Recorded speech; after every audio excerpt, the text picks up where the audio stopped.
The air in Havenwood always felt different. Not just the crisp, pine-scented breeze that drifted through the ancient forests surrounding the town, but something heavier, older. I'd forgotten it, or perhaps just suppressed it, during my decade away. Now, back in the creaking, familiar silence of my childhood home, that forgotten weight pressed down on me. I'd returned, tail between my legs, after a string of bad luck in the city, a job lost, a relationship soured, a general sense of being adrift. It was early summer, and the days stretched long and hazy. The town hadn't changed much. The same weathered storefronts lined Main Street, the same faded paint on the old Victorian houses. Mrs. Gable still tended her impossibly vibrant rose garden, and Mr. Henderson still sat on his porch swing, whittling away at some unseen piece of wood. Everything seemed to hum with a comforting, predictable rhythm. But beneath that veneer, a discordant note began to sound. It started subtly, almost imperceptibly. A flicker in my peripheral vision, a shadow that moved too quickly in the deepening twilight. I dismissed it as fatigue, the lingering stress from my city life. Then came the murmurs. Not actual voices, but the feeling of them, like static electricity in the air, just beyond the reach of my hearing. They seemed to emanate from the woods, from the dense, dark canopy that loomed over Havenwood like a watchful, silent guardian. The locals I remembered had always had their stories about those woods. Tales of strange lights, of animals that weren't quite right, of people who wandered in and never came out. As a child, they were thrilling campfire stories. Now, they felt like warnings. My first real unsettling encounter came with old Mr. Abernathy. He lived 2 houses down, a gruff but kind man who always had a smile and a wave for me. I saw him one afternoon, tending to his mailbox.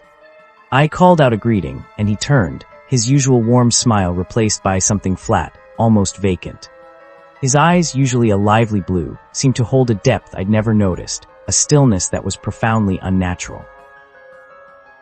He nodded, a jerky, almost mechanical movement, and then turned back to his mailbox without a word. It was only a moment, but it left a chill in my stomach. It wasn't Mr. Abernathy. Not really. It was like looking at a photograph of him, perfectly rendered, but utterly devoid of life. I shook it off, telling myself he was just having a bad day, or perhaps his hearing was going. But the image of those empty eyes lingered, a tiny, unsettling pebble in the calm pond of my return. The anomalies began to multiply. Mrs. Gable, who had always been meticulous about her rose garden, suddenly had a patch of wilting, neglected bushes near her fence. When I asked her about it, she just blinked, her smile a little too wide, a little too fixed. "Oh, those," she'd said, her voice a shade higher than usual. "Just trying something new, dearie, a bit of experimentation." Her eyes, usually sparkling with horticultural pride, were dull, like polished stones. It was the same feeling I'd gotten from Mr. Abernathy, a perfect imitation, but with a crucial, unsettling piece missing. Then there was the incident with Barnaby, the golden retriever belonging to the Millers, my next-door neighbors. Barnaby knew me. He'd wag his entire body when I approached, his tail a blur of golden fur. One morning, as I was getting the mail, Barnaby was in his yard. I called his name and he looked at me, head cocked, but there was no recognition in his big, brown eyes. He let out a low, guttural growl, a sound I'd never heard from him before, and then retreated, whimpering, behind a bush. It was as if he was looking at a stranger, or worse, something he instinctively feared. The Millers, when I mentioned it, laughed it off. "Oh, Barnaby's just getting old, Mr. Miller had said, his arm around his wife. But Mrs. Miller's grip on his arm seemed unusually tight, and her gaze darted to the woods for a fleeting moment. My unease solidified into a cold, hard knot in my stomach. I started observing. Not just the people, but the way they moved, the nuances of their expressions, the subtle inflections in their voices. I'd always been a keen observer, a habit cultivated during my brief, ill-fated career as a freelance writer. Now, it felt less like a skill and more like a curse. Saw the slight hesitation before a familiar laugh, the way a hand lingered too long on a doorknob, the almost imperceptible shift in posture that made a familiar silhouette suddenly alien. It was like watching a play where the actors were perfect, but the director had subtly changed the script, and only I seemed to notice. I tried to talk to my Aunt Carol, who lived on the other side of town. She'd always been my confidante, my anchor in the sometimes turbulent waters of my family. I drove over, heart pounding, rehearsing my words. When I arrived, she greeted me with her usual warm hug, but as she pulled back, her eyes, usually so full of life and empathy, seemed flat. Like Mr. Abernathy's. Like Mrs. Gable's. I felt a wave of nausea. I tried to explain, to articulate the growing dread, the feeling that the town was subtly, terrifyingly wrong. She listened, nodding, her expression unchanging. When I finished, she patted my hand, her touch strangely cold. "Alex dear," she said, her voice a perfect imitation of her usual soothing tone, "you've been under a lot of stress. Maybe the city just got to you. Havenwood is a quiet place, perhaps too quiet for you now." Her smile was gentle, but her eyes held no warmth, no concern. Just that unnerving, blank depth. I left quickly, the scent of pine needles suddenly suffocating, the familiar road home feeling like a tunnel leading into an unknown darkness. The realization hit me with the force of a physical blow. I was alone in this. And whatever was happening, it was already here. It was already among us. The dream started then. Not nightmares, not exactly. More like echoes of memories that weren't my own. Fragments of conversations, fleeting images of faces I didn't recognize, a pervasive sense of dread. I'd wake up in a cold sweat, the scent of damp earth and something metallic clinging to my sheets. The line between reality and hallucination blurred. I started avoiding people, staying in my house, drawing the blinds. The outside world, once a comfort, had become a threat. Every knock on the door, every car passing by, sent a jolt of adrenaline through me. One evening, the power flickered and died. A common occurrence in Havenwood during summer storms.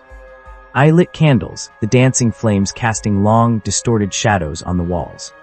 The silence was absolute, broken only by the rhythmic drumming of rain on the roof.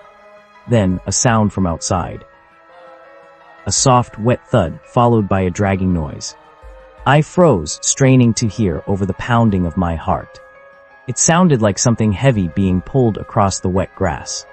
My mind screamed for me to stay put, to hide, but a morbid curiosity, or perhaps a desperate need for confirmation, pulled me to the window. Peeking through a gap in the curtains, I saw it. Or rather, I saw him. Mr. Henderson, the old whittler, was in his backyard. He was dragging something large and dark, something that looked disturbingly like a sack. But it wasn't the sack that made my blood run cold. It was the way he moved. His gait was too fluid, too smooth, almost boneless. And then, as he reached the edge of the dense tree line, he paused. The rain plastered his thin hair to his head, and in a flash of lightning, I saw his face. It was Mr. Henderson's face, yes, but the expression was wrong. A predatory hunger, a chilling satisfaction that twisted his features into something monstrous. And then, the most terrifying thing of all. His hand, as he reached to push aside a low-hanging branch, seemed to elongate, his fingers stretching, becoming too long, too thin, before snapping back to normal with a sickening pop. I gasped, stumbling back from the window, my hand clamped over my mouth to stifle the sound. My breath hitched in my throat. It wasn't a dream. It wasn't my imagination. The shapeshifter was real. And it was here. In Havenwood. And it was wearing the faces of my neighbors, my friends, my family. The realization was a cold, suffocating blanket. The town wasn't just subtly wrong, it was a hunting ground. And I, Alex, was now aware of the hunter. That made me pray. Sleep became a luxury I couldn't afford. Every creak of the house, every rustle of leaves outside, sent my heart racing. I barricaded my doors, drew every curtain, and spent my nights huddled in the living room, a kitchen knife clutched in my hand. The familiar comfort of my home had turned into a cage, and I was the trapped animal. I tried to think, to piece together what I knew. The shapeshifter needed to observe. It absorbed memories. It could make subtle physical changes. And it was here among us, replacing people one by one. My phone was useless. Who would I call? The police. What would I say? My neighbors are being replaced by a monster that can stretch its fingers. They'd send a mental health team, not a SWAT team. I was truly alone. The thought was a chilling comfort in its stark reality. If I was going to survive, it was up to me. I needed to get out. But how? The town was small, and the roads leading out were few. And who knew who was still themselves? Every face I saw outside my window, every car that drove by, became a potential threat. The paranoia was a constant hum in my ears, a suffocating presence. I started rationing food, knowing that venturing out for supplies was a risk I couldn't take lightly. Days bled into nights. The rain had stopped, replaced by an oppressive humidity that made the air thick and heavy. The silence of Havenwood, once peaceful, was now a deafening roar, punctuated only by the frantic beat of my own pulse. Then, a knock on the door. A gentle, insistent rap. I froze. I hadn't ordered anything, wasn't expecting anyone. I peered through the peephole, my breath catching in my throat. It was Sarah, my childhood friend. Her smile was wide, her eyes sparkling. "Alex, you in there? Haven't seen you in ages." Her voice was perfectly normal, perfectly Sarah.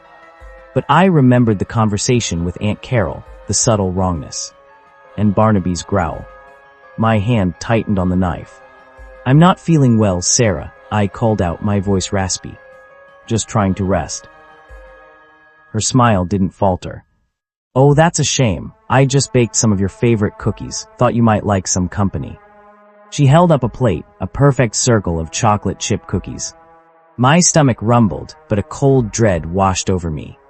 Sarah knew I loved her cookies, but she also knew I was allergic to walnuts, and I could see the telltale bumps of chopped nuts in the dough. A tiny, almost imperceptible detail, but enough. Enough to confirm my worst fears.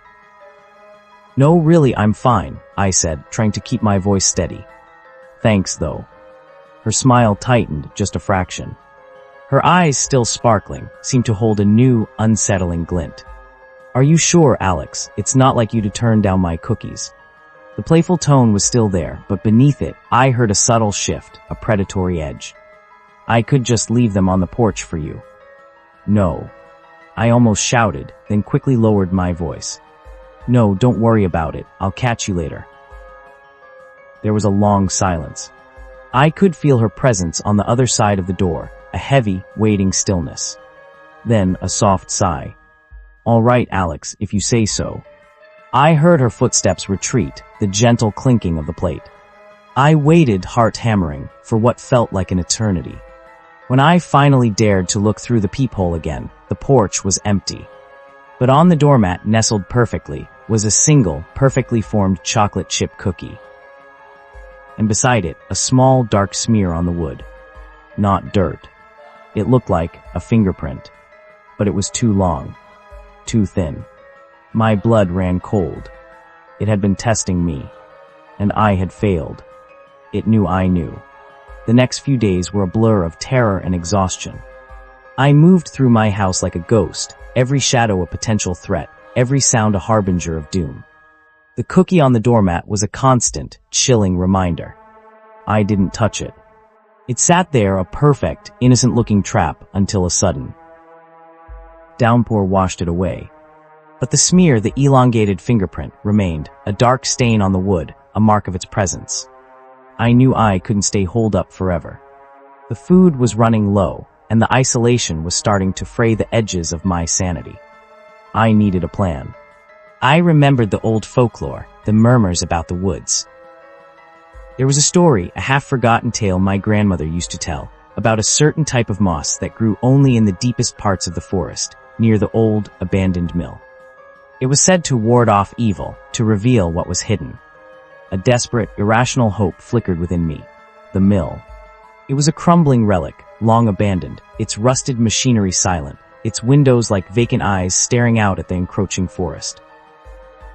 It was also the place where, according to the murmurs, things often disappeared. A perfect hunting ground. And perhaps a place of answers. Under the cover of a moonless night, I slipped out of my house. The air was thick with the scent of damp earth and decaying leaves. Every snap of a twig, every rustle in the undergrowth, sent shivers down my spine. The The familiar path to the mill, once a childhood adventure, was now a terrifying gauntlet. I pushed open the heavy, creaking door, the sound echoing through the cavernous interior. Dust motes danced in the faint light, filtering through the grimy windows. The air was heavy, stagnant, and the sickly sweet smell was stronger here. I moved cautiously, my eyes scanning the shadows. The moss. I needed to find the moss. I remembered my grandmother's description, a vibrant, almost luminous green, even in the darkest corners. I searched, my heart pounding against my ribs. And then I saw it. A patch of glowing green, clinging to the damp stone wall near a collapsed section of the mill. It pulsed faintly, almost imperceptibly. As I reached for it, a sound echoed from the deeper shadows. A low, guttural growl. It wasn't Barnaby's growl. It was deeper, more primal, filled with an ancient hunger. I spun around, knife raised. Standing in the doorway, silhouetted against the faint light, was a figure. It was tall, impossibly thin, its limbs too long, its head tilted at an unnatural angle. It was a grotesque parody of a human form, a patchwork of stolen features. Its eyes, luminous and cold, fixed on me. And then it spoke. Not with a voice, but with a chorus of familiar voices, overlapping and distorted, a cacophony of stolen identities. Mr. Abernathy's gruff tone, Mrs. Gable's sweet lilt, Sarah's playful laugh, my Aunt Carol's soothing murmur. All twisted into a single, horrifying sound. You know, they hissed, their collective voice a chilling murmur that seemed to vibrate in my very bones. You see. It began to move slowly at first, then with an unnatural speed, its elongated limbs propelling it forward. The air grew cold, the sickly sweet smell intensifying. This was it. The confrontation. The thing that had stolen Havenwood, piece by terrifying piece, was finally revealing itself. And I was its next meal. I didn't run. Not yet. My eyes darted to the glowing moss. My grandmother's words echoed in my mind. It reveals what is hidden. As the creature lunged, I ripped a handful of the luminous green moss from the wall. It felt strangely warm, almost alive in my hand. The creature shrieked, a sound that was a symphony of agony and rage, as I threw the moss at its face. It hit with a soft splat, and where it touched, the creature's form began to ripple, to distort. The stolen faces flickered, melting and reforming like wax, a horrifying kaleidoscope of Havenwood's residents. Mr. Abernathy's eyes, Mrs. Gable's smile, Sarah's nose, Aunt Carol's lips all swirling in a grotesque, fluid dance. The sickly sweet smell intensified, becoming unbearable, like 1,000 rotting flowers. The creature recoiled, its form convulsing, its limbs flailing wildly. It was screaming now, a sound that was no longer a chorus of voices, but a raw, inhuman shriek of pure pain. The moss, though small, seemed to burn it, to expose its true, formless horror. This was its weakness. Not a physical blow, but something that attacked its very essence, its ability to mimic, to hide. I didn't wait. The creature was momentarily incapacitated, writhing on the floor, its form still flickering. I turned and ran, blindly, desperately, out of the mill and into the oppressive darkness of the woods. The sounds of its agony followed me, echoing through the trees, a chilling reminder of the horror I had just witnessed. I ran until my lungs burned, until my legs ached, until the sounds of the mill faded into the general hum of the night. I didn't stop until I reached the highway, a thin, desolate ribbon of asphalt that cut through the endless forest. I flagged down the first car I saw, a beat-up pickup truck driven by a tired-looking trucker. He looked at me, wild-eyed and disheveled, covered in dirt and sweat, but he didn't ask questions. Maybe he'd seen worse. Maybe he just wanted to get away from Havenwood, as much as I did. I didn't care. I just needed to be gone. I never looked back. I never returned to Havenwood. The town, for all I know, is still there, nestled in the pines, its residents going about their lives, their smiles a little too wide, their eyes a little too flat. I'm in a new city now, far away, but the echoes of Havenwood still haunt me. Every stranger's smile, every familiar face, every subtle shift in expression, I see it all. I see the flicker, the shadow, the unnatural stillness. I hear the murmurs in the wind, the collective voice of stolen identities. I know what lurks beneath the surface of normalcy. And sometimes late at night, when the city is quiet and the shadows stretch long, I wonder. I wonder if it's still there, in Havenwood, growing stronger. Or if perhaps it followed me. After all, it only needs to observe. And it's always watching. Always. And who knows, maybe it's already here. Maybe it's already you. Or me.